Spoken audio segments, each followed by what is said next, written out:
Today we're blessed to be joined by the king of this house. But the topic of the conversation is not my cat. Most people think that getting better at climbing is about getting stronger, which helps a lot, sure. But the biggest difference I've seen between people who keep progressing and people who plateau or quit has literally zero to do with their natural talent or strength. I've been thinking quite a lot about this over the last few years through expeditions, failed attempts, long hours of training for ultramarathons, and just observing people around me.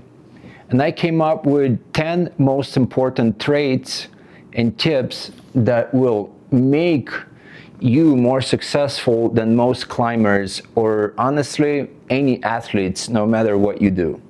In my honest opinion, the most important part is what's in your mind. Number one is productive self-doubt. You should have that little voice telling you that you suck. Not in a destructive way, but in a way that keeps you interested to get better, so you don't get too comfortable with where you're at. Like if you get decent at 5'11" crack climbing but plateau, start bouldering and it will help you break into 5'12". The moment you feel like you figured it out, you should start adjusting your goals higher. You should never feel like you've arrived. Number two, be willing and excited to go climbing with people who are a lot better than you. It may feel very intimidating, but important for learning new things. If you are the best athlete out of all your friends, you probably don't have much motivation to improve or inspiration to get better, because they don't have as much to offer as someone with more experience and more knowledge. However, don't climb with shitty people, no matter how good they are. That will totally kill your desire to climb. Number three is staying inspired. If what you're doing doesn't feel exciting, change something. Different discipline, different style, different training. Burnout doesn't come from effort. It comes from doing something that stopped being interesting. Number four, be active at avoiding burnout. This is a big one. Burnout will end your climbing way faster than injury. If you start feeling dread instead of excitement, pay attention to that. Sometimes the strongest move is to step back and allow yourself time to find excitement to cuddle with your cat, especially for those of us who are extremely passionate and go from 0 to 100 real fast. Number five, always have the next chapter to look forward to.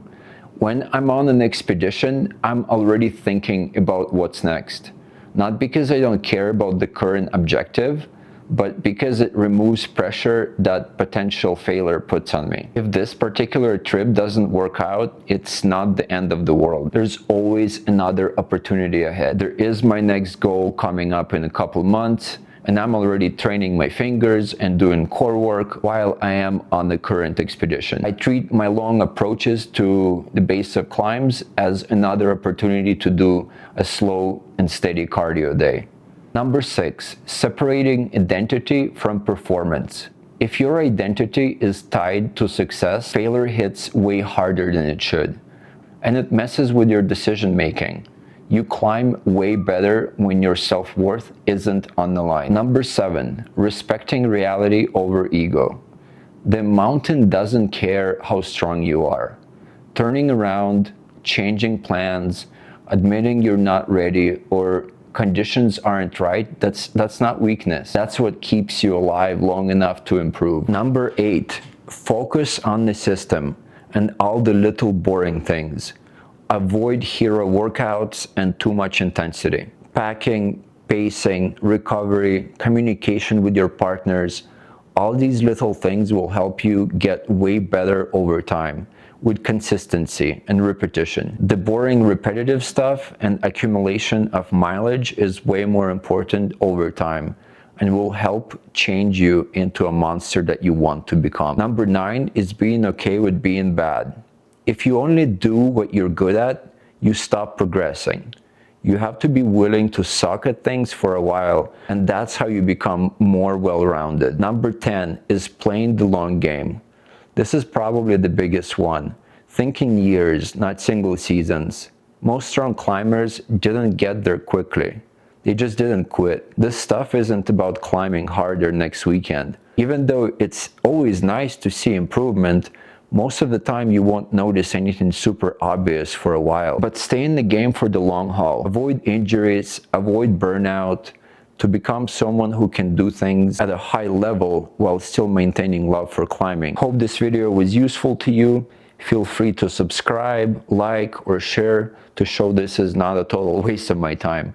I try to put original thoughts into these videos, even though I'm just one of several billion humans, and all of us are probably more similar than we are not. Being original isn't all that easy. But yeah, stay excited on whatever drives you to improve, and I'll see you in another video. Hope you're doing very well.